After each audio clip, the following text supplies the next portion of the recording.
Assalamualaikum warahmatullahi wabarakatuh. Salam sejahtera untuk kita semua, teman pemilih, warga Pangandaran. Kita ketemu lagi dengan podcast KPU Kabupaten Pangandaran. Pada siang hari ini kita akan podcast dengan Ketua KPU Kabupaten Pangandaran, Pak Muhtadin, yang lebih dikenal dengan Kang Muhtadin. Kebetulan Kang Muhtadin ini sudah malang melintang di dunia kepemiluan sejak masih muda. Sejak keluar dari perkuliahan di Jogja, dia sudah berkiprah di pemiluan, baik itu di PPK. Pada tahun 2017 dia sudah menjadi anggota KPU Kabupaten Pangandaran. Pada saat periode 2018 sampai 2023 dia menjabat sebagai Ketua KPU Kabupaten Pangandaran. Pendidikannya, latar belakang pendidikan di UIN Yogyakarta, S2 di UIN Bandung, dan sekarang juga masih studi di S2 di Tasikmalaya. Untuk lebih jelasnya kami mohon kepada Ketua untuk Kang Muhtadin untuk bisa memperkenalkan diri. Kenapa sih bisa berkiprah di dunia pemilu sejak muda, sejak setelah keluar perkuliahan dari Yogyakarta? Kami persilahkan. Baik, terima kasih Kang Mas ya, moderator yang sangat luar biasa sekali. Saya kira pada kesempatan siang hari ini di podcastnya Komisi Pemilihan Kabupaten Pangandaran, teman-teman dan juga moderator yang saya hormati, bagi saya bicara soal pemilu itu sebenarnya adalah sesuatu yang sangat penting, dan tentu karena sejak di kampus kebetulan saya terlibat di Komisi Pemilihan Umumnya kampus begitu, dalam pemilu raya, dalam event di kampus, sehingga ada semacam ini interest sekali, ini sesuatu yang menarik. Dan saya kira dalam konteks dunia kesejarahan sosial politik Indonesia, pemilu itu ataupun namanya elektoral itu adalah memiliki peran yang sangat strategis menurut saya, adalah bagaimana kemudian pemilu itu sesuatu yang penting, karena dalam proses pemilu melahirkan sebuah rekrutmen, pola, sistem, dan juga mengisi jabatan-jabatan penting dalam sistem politik Indonesia, sehingga kemudian interest. Kemudian selanjutnya bahwa ketika saya terlibat pulang kampung, katakan dari Jogja ya, intelektual muda pulang kampung kira-kira begitu, kemudian menceburkan diri dalam dunia sosial masyarakat, kupikir pemilu ini sesuatu yang harus diwarnai oleh aktor-aktor intelektual muda gitu. Jadi dasarnya sih awalnya spiritnya begitu kira-kira. Oke, ini kan ini santai kan, sambil ngopi. Siap, santai. Terima kasih. Bahwa pemilu serentak sudah jelas bahwa sudah dicanangkan oleh KPU, oleh pemerintah, dalam hal ini Kemendagri dan DPR RI Komisi 2 sudah diputuskan isu-isu tentang persoalan pemilu serentak. Tapi sebelum itu dinamikanya itu muncul. Ada pemilu ditunda, perpanjangan masa priorisasi, masa jabatan presiden dan sebagainya. Ini supaya mengklirkan semuanya, khususnya untuk para pemilih, warga Pangandaran yang mungkin masih simpang siur dengan isu-isu tersebut. Bagaimana nih isu-isu tersebut bisa mengkanter supaya dalam proses pemilu serentak itu bisa dilaksanakan dengan baik, khususnya di Kabupaten Pangandaran. Baik, terkait isu penundaan pemilu ya. Jadi begini. Dalam konteks dinamika politik, opini, persepsi, atau juga opini politik para aktor-aktor politik, terutama teman-teman kita yang ada di Senayan, saya kira itu mereka sesuatu yang wajar, dan itu bagian dari proses dinamika politik. Bagaimana kemudian kemarin kita disuguhi ya oleh para aktor-aktor politik kita, pendapat, opini, harapan, termasuk juga barangkali beberapa hasil-hasil diskusi dan dialektika politik yang menyampaikan bahwa ada isu penundaan pemilu, ada penambahan periode presiden menjadi 3 periode begitu. Jadi begini, pada aspek dinamika isu itu tak masalah, sesuatu yang wajar. Tetapi kalau saya sebagai penyelenggara pemilu, sebagai ketua KPU, tentu ini perlu kami sampaikan kepada masyarakat bahwa pelaksanaan pemilu itu dengan hasil daripada keputusan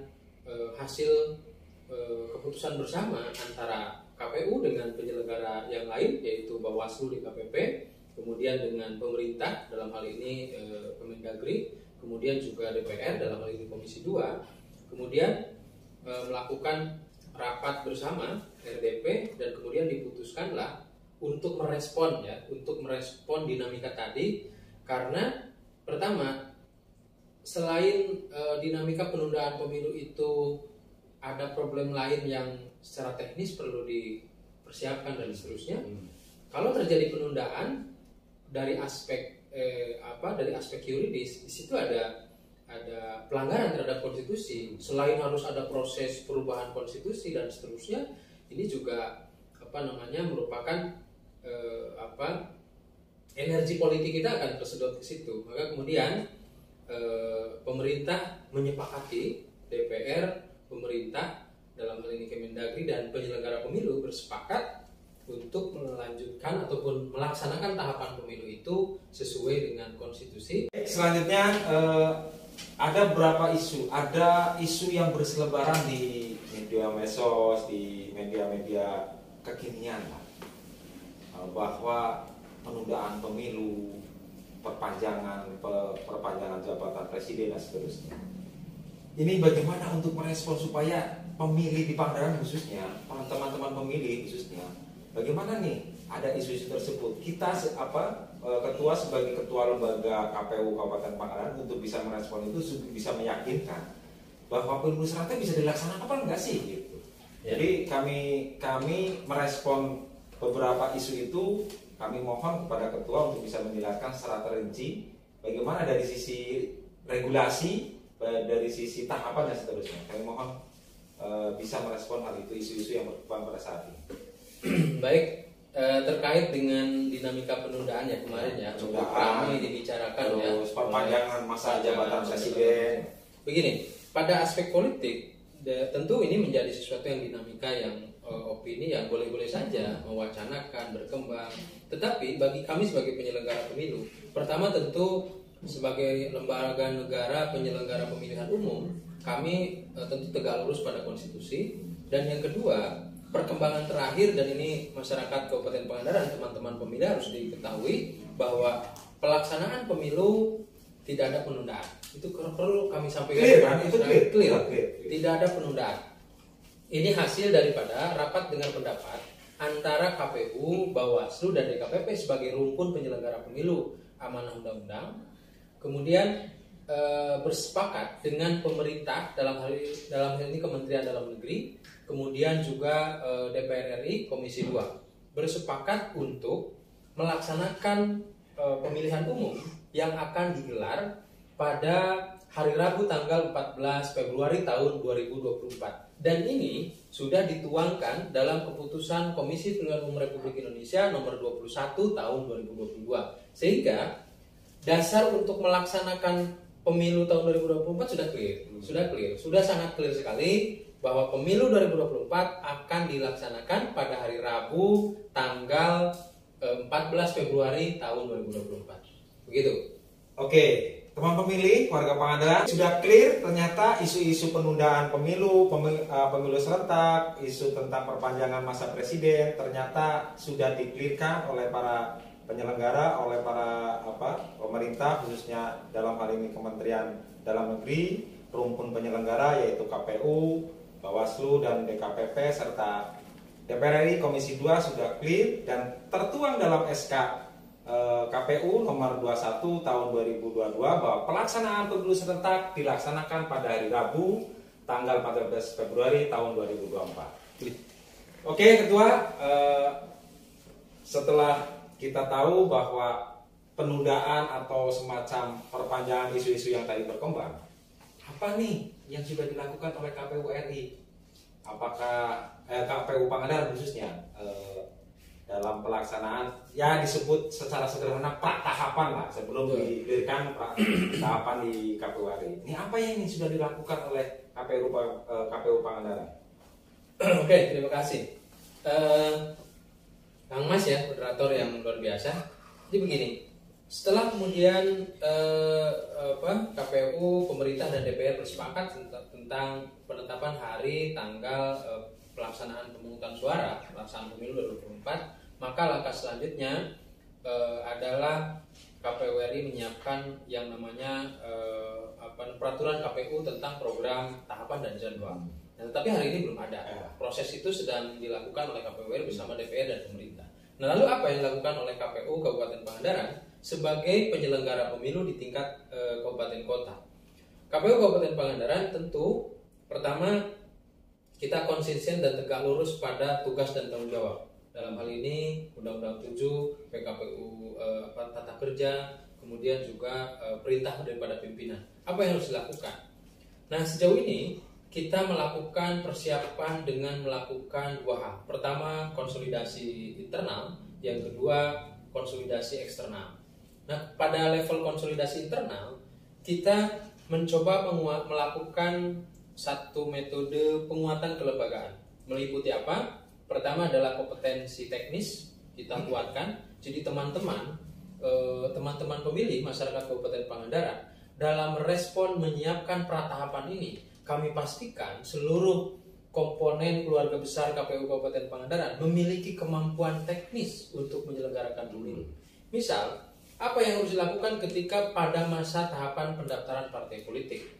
Apa yang harus dilakukan pada masa pemutakhiran data pemilih? Apa yang harus dilakukan pada masa pencalonan calon anggota legislatif misalnya? Dari keseluruhan itu kan perlu kemampuan-kemampuan teknis. Maka kita pastikan teman-teman melalui metode sharing knowledge, melalui metode diskusi dan seterusnya. Itu pada level kompetensi teknis. Selanjutnya adalah kompetensi manajerial. Teman-teman di lingkup Komisi Pemilihan Umum kan terdiri daripada ketua, komisioner KPU, sekretariat yang terdiri dari Pak Sekretaris, terdiri dari para kasubag dan juga teman-teman staf. Semuanya harus memiliki kemampuan manajerial. Supaya kemudian bagaimana pengelolaan program, tahapan, jadwal nanti itu tidak pacor kokor begitu, tidak ada istilah bersinggungan karena dalam tahapan penyelenggaraan pemilu, Pak Kang Mas, kadang satu tahapan itu beririsan dengan tahapan yang lain. Iya. Maka penting sekali memiliki kemampuan manajerial. Dan yang ketiga, kompetensi yang harus dimiliki oleh kita dalam konteks persiapan ini adalah kompetensi sosiokultural. Dalam rangka apa itu? Dalam rangka kemudian Komisi Pemilihan Umum Kabupaten Pangandaran secara kelembagaan memiliki kemampuan untuk melakukan kolaborasi strategis. Karena bagi kami, kita punya pengalaman banyak tuh menjelang tahapan pemilu Pilkada 2020 kemarin. Banyak dinamika-dinamika yang saya kira KPU tidak bisa berdiri sendiri, perlu melakukan kolaborasi strategis dengan lembaga ataupun stakeholder lain. Maka setidak-tidaknya dalam proses pratahapan ini kita lakukan itu, konsolidasi internal, konsolidasi eksternal. Konsolidasi internal meliputi berkenaan dengan peningkatan kapasitas, pembenahan kelembagaan, penguatan kelembagaan. Dan konsolidasi eksternal meliputi tadi kunjungan-kunjungan ke partai politik, koordinasi dengan dinas, dengan badan, lembaga, pemerintah daerah, TNI Polri untuk memastikan bahwa kita akan segera memasuki tahapan. Kira-kira begitu. Oke. Jadi dua pratahapan ini sudah dilaksanakan oleh KPU Pangandaran, yaitu dua, baik konsolidasi internal dan eksternal. Tadi dikatakan oleh ketua bahwa salah satunya adalah konsolidasi eksternal.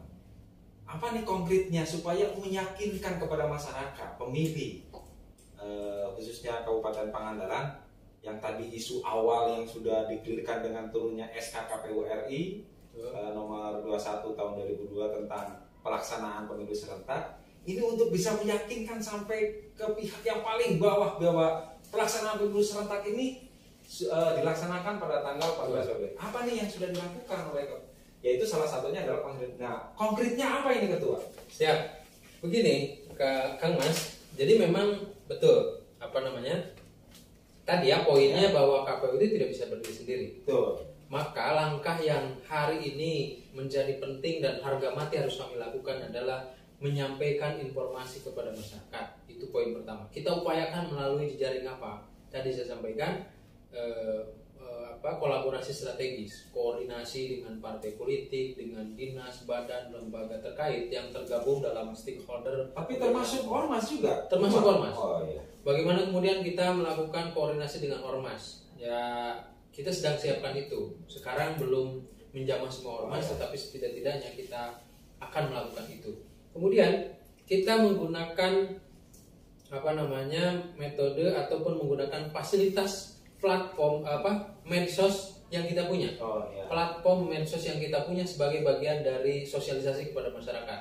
Kami menggunakan kanal-kanal, saluran-saluran yang ada di KPU, baik itu Facebook, baik itu Instagram, baik itu Twitter, baik itu YouTube, termasuk pada kesempatan ini. Sekarang kekinian ini. Nah itu, termasuk itu kita gunakan sebagai sarana digitalisasi proses sosialisasi pemilu. Sehingga harapannya dengan kami melakukan sosialisasi, kemudian masyarakat tahu, lalu kemudian masyarakat juga karena tumbuhlah kesadarannya untuk terlibat. Tapi sampai saat ini ada nih yang ada nggak dari pemilih atau masyarakat yang menanyakan secara langsung ke baik itu ke sekretariat, baik itu ke pimpinan, ataupun orang yang dalam keluarga besar KPU menanyakan secara langsung, bukan lewat media tersebut? Sering. Terutama partai politik tentu ya, partai politik, tokoh-tokoh masyarakat atau masyarakat biasa yang memang agak melek. Ini yang perlu didorong itu bagaimana kemudian kesadaran masyarakat sekalipun untuk bertanya, betul tadi, ini kemudian perlu didorong. Tapi sejauh ini ada dari kelompok ormas, dari kelompok partai politik, tokoh masyarakat yang bertanya, ini gimana, kapan pemilu sebenarnya mau dimulai? Nah kita jawab dengan keputusan KPU tadi. Nah, kemudian gimana nih, apa yang harus dipersiapkan pemilu 2024 dan seterusnya dan seterusnya. Begitu. Oke, mungkin dulu kan. Ini nanti kehangatannya hilang. Teman pemilih, ini terakhir nih, Kang Ketua. Siap. Dari podcast ini mudah-mudahan bisa mencerahkan nih teman-teman pemilih, khususnya warga Pangandaran. Ini setelah sudah jelas clear bahwa pelaksanaan pemilu serentak dilaksanakan dengan keluarnya SK KPU RI nomor 21 tahun 2022. Apakah ini sudah keluar tahap PKPU tentang tahapan jadwal dan seterusnya? Karena KPU beberapa teman-teman pemilih juga pasti menanyakan kalau memang sudah keluar SK itu mana nih PKPU-nya tahapan sudah keluar atau belum? Baik, terkait dengan regulasi tahapan yang tentu disandarkan pada yang namanya peraturan KPU, peraturan Komisi Pemilihan Umum Republik Indonesia. Sejauh ini tentu ini sedang proses antara KPU RI dengan pemerintah dan DPR. Jadi kita simak melalui informasi daripada kanal medsos yang dimiliki oleh KPU RI atau juga informasi khusus dari pimpinan kita di Jakarta. Bagaimana kemudian hari ini sedang masuk dalam tahapan konsinyering, yaitu membangun kesepakatan. Ini kalau bahasa konsinyering itu apa loh? Ada teman-teman pilih mungkin yang nggak tahu apa sih? Itu adalah maknanya setelah tahapan rapat koordinasi antara para pihak. Rapat bareng gitu ya? Rapat bareng untuk menyepakati beberapa isu-isu strategis yang akan yang menyangkut tentang tahapan tadi. Ya betul. Jadi sekarang draft PKPU tahapan sedang digodok oleh KPU RI, dikonsultasikan dengan DPR dan pemerintah, dan sampai hari ini kita sedang menunggu. Nah, lalu proses yang berkenaan dengan persoalan tahapan itu yang kita bisa lakukan hari ini adalah didasarkan kepada regulasi ketentuan yang ada, yaitu Undang-Undang 7 tahun 2017, di mana ketentuan pelaksanaan tahapan itu didasarkan kepada Undang-Undang 7 tahun 2017. Setidak-tidaknya, selambat-lambatnya tahapan pemilu itu dimulai 20 bulan sebelum hari pemungutan suara. Jadi kalau hari pemungutan suaranya 14 Februari 2024, maka tahapan pemilunya kita tarik mundur 20 bulan, berarti jatuhnya ke 14 Juni tahun 2022. Kira-kira bulan depan ini Ketua. Bulan depan. Oke, terima kasih Ketua. Ini sebelum saya tutup nih di podcast ini, apa nih harapan termasuk closing statement dari Ketua? Apa nih harapan dari KPU untuk para pemilih di Kabupaten Pangandaran khususnya dan umumnya untuk warga Indonesia? Bagaimana nih harapan-harapannya? Oke, kita berharap Kang Mas ya, kita berharap bahwa dan kita mengajak kepada seluruh masyarakat Kabupaten Pangandaran, teman-teman pemilih, pertama bahwa didasarkan pada ketentuan bahwa pemilihan umum adalah sarana kedaulatan rakyat untuk memilih. Nah, ini ya, wakil-wakil rakyat dalam ketentuan undang-undang itu untuk memilih presiden, wakil presiden, anggota DPR, anggota DPD, anggota DPRD provinsi dan DPRD kabupaten kota. Jadi kemudian yang secara langsung dan demokratis, poinnya itu. Ya. Jadi bagaimana kemudian pemilu 2024 kami harapkan menjadi sarana untuk menuangkan kedaulatan masyarakat Kabupaten Pangandaran untuk mengisi jabatan-jabatan penting di DPR, presiden dan wakil presiden, DPRD provinsi dan DPRD kabupaten kota. Nah, kami mengajak kami berpesan dan mengajak kepada seluruh masyarakat Kabupaten Pangandaran untuk terlibat. Nah, ini poinnya ini, terlibat berpartisipasi aktif dalam seluruh tahapan pelaksanaan pemilu. Karena bagi kami KPU Kabupaten Pangandaran sadar dan yakin tanpa keterlibatan seluruh komponen masyarakat, dinas, badan, lembaga terkait, pemerintah, termasuk bagaimana seluruh masyarakat sebagai pemilih, tentu kami tidak akan mendapatkan sukses dalam tahapan menuju pemilu berintegritas ini. Kira-kira itu pesan kami. Terima kasih Ketua, beberapa masukan, beberapa statement yang sudah dikeluarkan oleh Ketua atas nama kelembagaan, teman pemilih, warga Pangandaran. Itulah apa yang sudah dilakukan oleh KPU Pangandaran sudah luar biasa, sudah on the track, pratahapan. Tadi sudah dijelaskan, isu-isu yang berkembang bisa dengan sendirinya bisa dipatahkan dengan keluarnya SK KPU RI. Kami mohon kepada para pemilih, khususnya warga Pangandaran, untuk selalu berkomunikasi dan koordinasi informasi aktual tentang kepemiluan. Kami terbuka, termasuk salah satunya dengan kegiatan pada siang hari ini dengan podcast. Terima kasih Ketua atas waktunya. Mudah-mudahan sehat selalu, berkah selalu, dan dalam kepemimpinan sukses dalam proses pemilihan serentak 2024.